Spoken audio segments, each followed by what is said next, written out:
Buenas noches, hermanos, que el Señor les continúe bendiciendo. Siempre es un placer estar delante de ustedes compartiendo la palabra de Dios en este small group. Y el tema de estudio a tratar en este día es sin temor ni duda. Permítame orar antes de empezar este estudio. Padre nuestro, te doy gracias, Señor, en el nombre de Cristo Jesús, por tu palabra. Gracias porque tu palabra es viva y eficaz y más cortante que toda espada de dos filos, que penetra hasta partir el alma y el espíritu. Señor, te ruego, Señor, que me utilices, Señor, con denuedo para poder edificar a tu iglesia, Señor, la cual tú has comprado con tu sangre. Y te ruego, Señor, que pueda servir para glorificarte a ti. En el nombre de Cristo Jesús. Amén. Las dudas son parte de la vida. El asunto importante es saber cómo tratamos con ellas. Siempre me gusta empezar las lecciones tratando de definir los conceptos a tratar de manera que sea más comprensible y entendible lo que sea posible. El concepto que queremos tratar en este día es la duda. Y de manera categórica, lo primero que recordamos es que la duda ha sido la estrategia clásica utilizada por el diablo o Satanás para engañar al hombre. Esto lo vemos desde el principio, cuando engaña a la mujer sobre la tierra, a la primera mujer, a Eva, cuando a través de su astucia provoca que la mujer comiera del fruto del árbol que Dios mandó que no comiese. ¿Cómo ocurrió en Génesis precisamente? Lo podemos ver en Génesis capítulo 3, versículo 1. Dice, pero la serpiente era astuta más que todos los animales del campo que Jehová Dios había hecho, la cual dijo a la mujer, con que Dios os ha dicho, no comáis de todo árbol del fruto del huerto. Pensando en esta situación me hizo una pregunta que me abrió el entendimiento espiritual. Al conocer cuál era la intención de Satanás conocer cuál es la intención que tiene Satanás, o sea, esa serpiente antigua que engañó a Eva para engañarnos a todos nosotros y para tratarnos de caer presa del pecado. Esta pregunta puede ser contestada a través de las Sagradas Escrituras. Por ejemplo, cuando Jesús recibe a los 70 comisionados por él para anunciar que el reino de Dios se había acercado, volvieron estos 70 hombres con gozo diciendo, aún los demonios se nos sujetan en tu nombre. Entonces Jesús les dijo, yo veía a Satanás caer del cielo como un rayo. Este relato lo narra el apóstol Juan en Apocalipsis capítulo 12 del versículo 7 al 9, de esta manera. Después hubo una gran batalla en el cielo.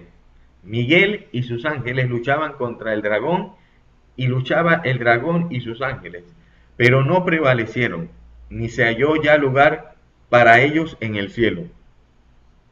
Y fue lanzado fuera el dragón, el gran dragón, la serpiente antigua que se llama Diablo y Satanás, el cual engaña al mundo entero. Fue arrojado a la tierra y sus ángeles fueron arrojados con él. En esta misma narración se nos define que el dragón o la serpiente antigua que se llama Diablo o Satanás, y Satanás dice, arrastró con su cola la tercera parte de las estrellas, o sea, a los ángeles de los cielos que se volvieron los ángeles de esta criatura, del diablo y Satanás.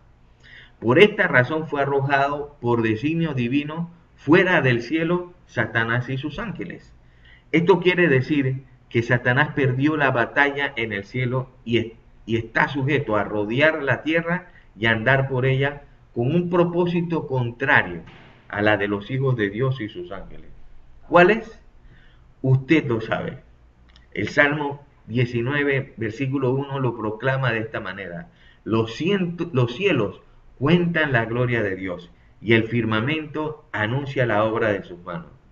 Los ángeles del cielo, al igual que nosotros, tienen como propósito fundamental glorificar a Dios, como lo dice Isaías capítulo 43, verso 7, dice, todos los llamados de mi nombre, para gloria mía, lo he creado, los formé y los hice.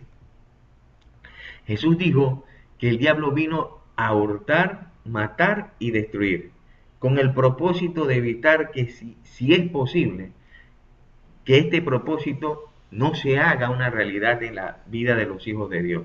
¿Cuál? La de glorificar a Dios. Hermano mío, aunque Satanás pueda engañar si fuera posible aún a los escogidos, me complace decirle que esto no es posible, porque para esto apareció el Hijo de Dios, para deshacer las obras del diablo.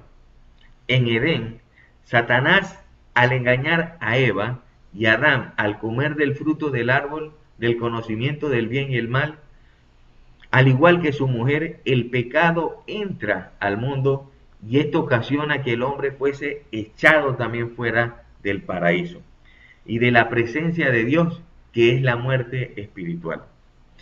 Por eso cuando Jesús estaba manifestado en carne, el mismo diablo lo tienta personalmente sin ninguna intermediaria, y en el desierto con la misma táctica que usó con Eva, es decir, la duda. ¿Por qué? Porque cuando fue bautizado, Jesús escuchó la voz del cielo que decía, este es mi Hijo amado en quien tengo complacencia. El diablo se le aparece en el desierto a los 40 días de ayuno, cuando más hambre debía sentir, y le dice así, Hijo amado de Dios, si eres hijo de Dios, dile a estas piedras que se conviertan en pan. Y es aquí que nuestro Señor Jesucristo nos enseña a enfrentar estas dudas que pone Satanás en nuestra mente y corazón. ¿Cómo? Con la palabra de Dios. El apóstol Pablo exhorta a Timoteo a no poner atención a los argumentos de la falsamente llamada ciencia, que lo que dice precisamente las Sagradas Escrituras. En este tiempo moderno, el hombre se ha vuelto más escéptico por el hecho de que existe una contradicción entre la teoría de la creación de los cielos y la tierra hecha por Dios y las investigaciones científicas que evidencian que la tierra no tiene la edad de miles de años que señala las Sagradas Escrituras, sin detenerse a pensar que su método de evidenciar es limitado, porque no hay forma humana para saber todos los cambios que han habido en la superficie terrestre después del diluvio universal, que precisamente cambió el tiempo de vida del hombre de hasta casi 10 veces menos la edad que vivían los hombres antes del diluvio. Por eso la Escritura dice, sea Dios veraz y todo hombre mentiroso. Con respecto a la enseñanza de nuestro Señor Jesucristo en la tentación del desierto, recuerdo cómo en una clase de karate se nos explicó que la misma táctica que utilizó Jesús para vencer la tentación en el desierto, podíamos utilizarlo como la estrategia para el combate en el karate. Recuerdo muy bien la explicación porque aprendí a memorizar este relato bíblico. En el desierto, Satanás se le aparece al Señor a los 40 días de estar ayunando para tentarlo. Y como dijimos antes, la táctica de Satanás es siempre la misma, a través de la duda, diciéndole, si eres hijo de Dios, dile a estas piedras que se conviertan en pan. Ahora, ¿cuál fue el arma usada por el Señor Jesús? Primero podemos decir que fue como dice mi hermano, a través de una defensa. Escrito está, o sea, a través del escudo de la fe, con que podéis apagar los dardos de fuego del maligno. Y luego hay un contraataque que el Señor le dirige. ¿Cómo? A través de la palabra de Dios, citando lo que está escrito en la palabra de Dios, que dice, no solo de pan vive el hombre, sino de toda palabra que sale de la boca de Dios. Analicemos este escenario. Jesús está enseñando que los hijos obedientes y los que quieren agradar a Dios tenemos las armas para poder resistir al diablo. Según Efesios 6, el apóstol Pablo lo describe como la armadura de Dios. ¿Cuál es el material de fabricación usado para la confección de esta armadura? Sí, es la de una sola pieza y es la palabra de Dios. Santiago capítulo 4, verso 7 dice: someteos a Dios, resistid al diablo y de vosotros oirá. Hermano mío, usted está provisto del arma capaz de hacer huir al mismo enemigo. Recuerdo que en los tiempos de la invasión era un preadolescente y se hacían toques de queda por la situación tan tensa que vivíamos en las calles. Recuerdo que los mismos vecinos hacían rondas y hasta velaban en la noche para cuidar la barriada de robos o de asaltos o de cosas semejantes. Había un vecino que sabíamos que era muy miedoso, pero había comprado un arma muy grande, como de lejano oeste, y me recuerdo que oyó un posible caso de robo en una de las casas, así que el vecino salió confiado, sin ningún temor, con su enorme arma. Como habían personas en las calles, una de las madres gritó: cuidado niños con el arma. Así que esta fue la alarma suficiente para que ese susodicho ladrón saliera huyendo del lugar donde estaba escondido y no supiéramos más de él. También sabemos que el enemigo actúa de dos formas muy evidentes y claras establecidas en la palabra de Dios.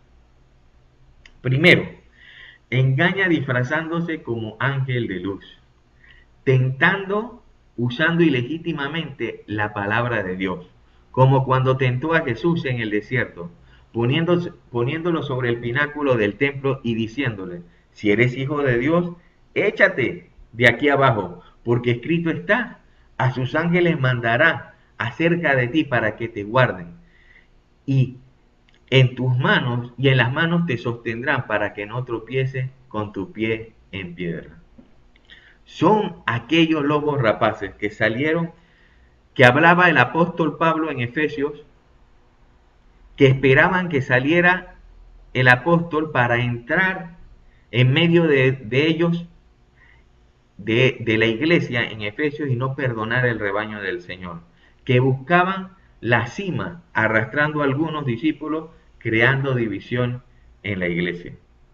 Y la segunda forma, como también sabemos que actúa el enemigo, el diablo, para tentar y para poner la duda en nuestra mente y corazón, es cuando ya alcanza la cima, anda alrededor como un león rugiente buscando a quien devorar.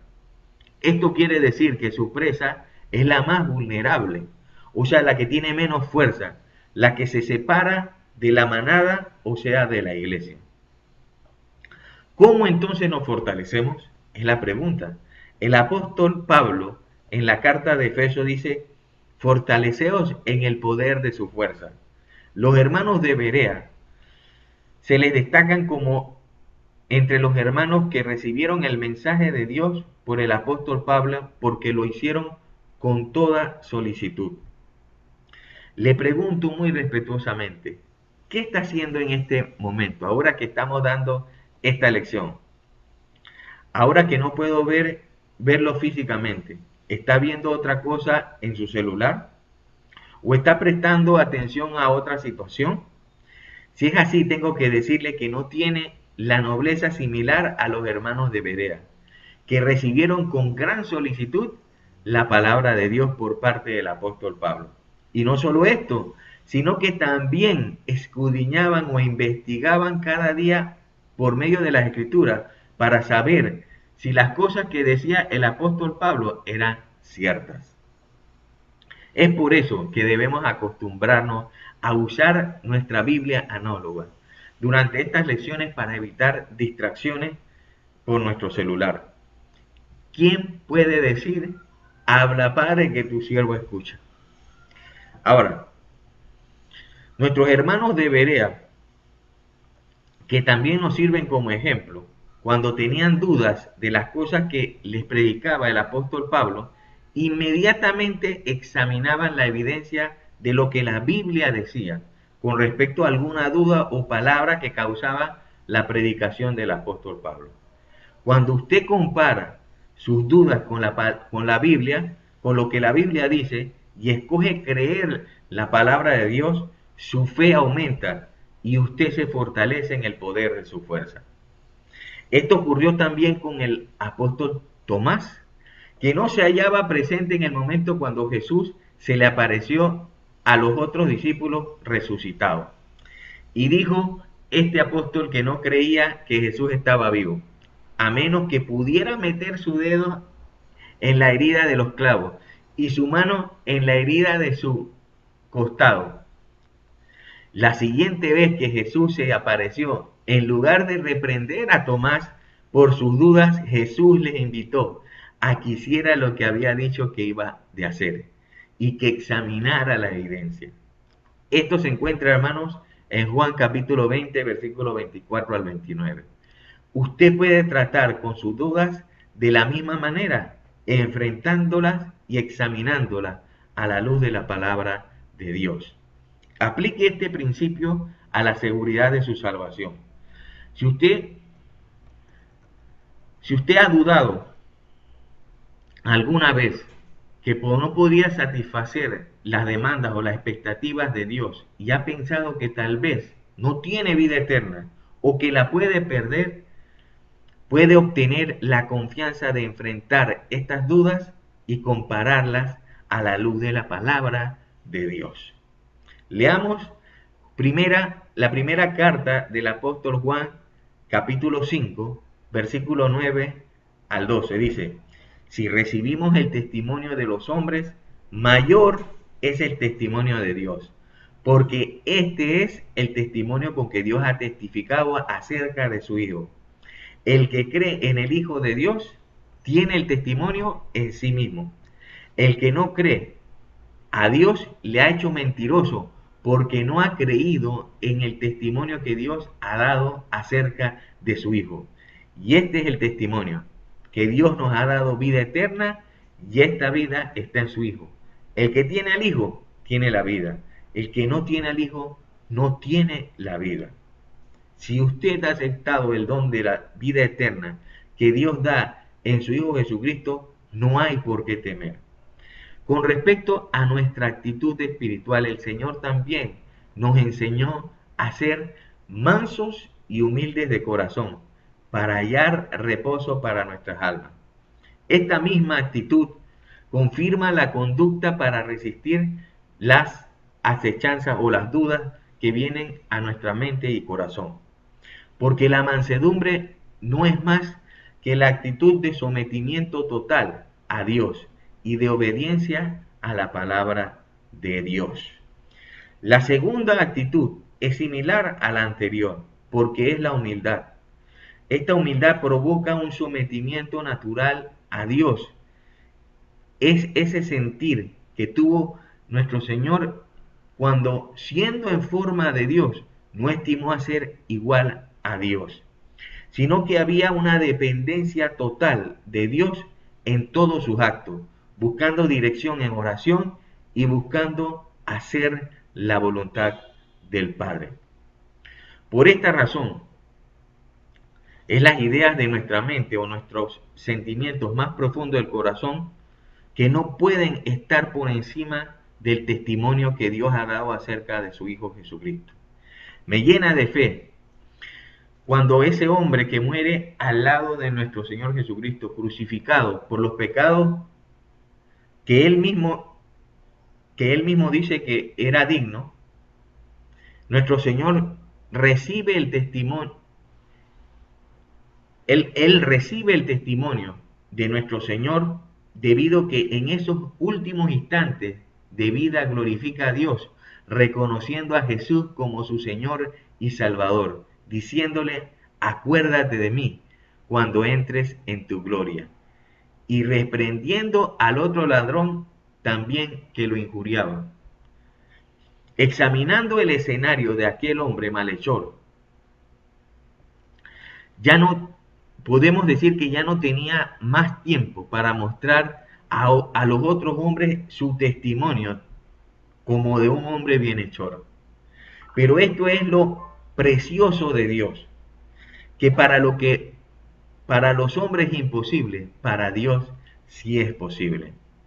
Este testimonio de horas o minutos de este hombre en la cruz del Calvario, a este varón que no conocemos de nombre, a cuántas personas no ha impactado y sigue impactando cada vez que lo mencionamos y recordamos su testimonio, considerándole ahora un hombre bienhechor por haber creído en el Señor Jesús antes de morir en la cruz. Precisamente mencionamos esto porque leímos en la primera carta de Juan, capítulo 5, versículo 10, que el que niega creer en el testimonio que Dios ha dado en la Biblia, hace a Dios mentiroso. Por eso es que la única blasfemia que no puede ser perdonado es la blasfemia contra el Espíritu Santo.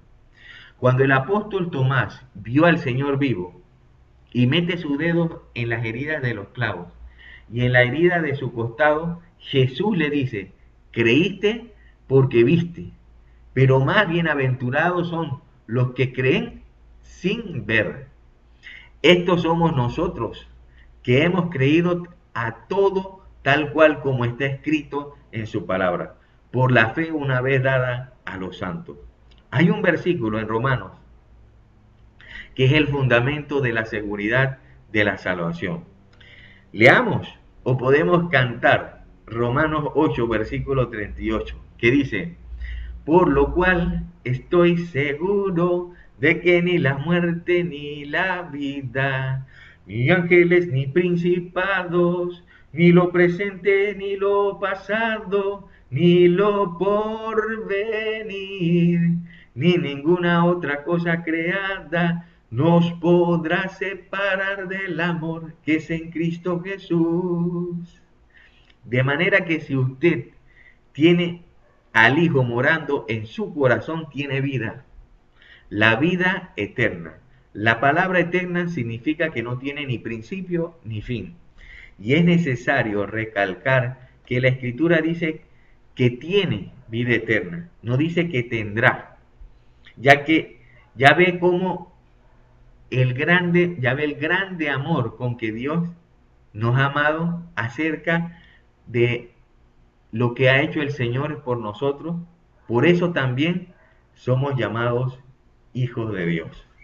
Hermanos, espero que esta lección haya sido de edificación para su vida y recuerden que no hay por qué temer ni dudar si Cristo está en su corazón. Que el Señor les bendiga, hermanos, y sigamos con el orden del culto.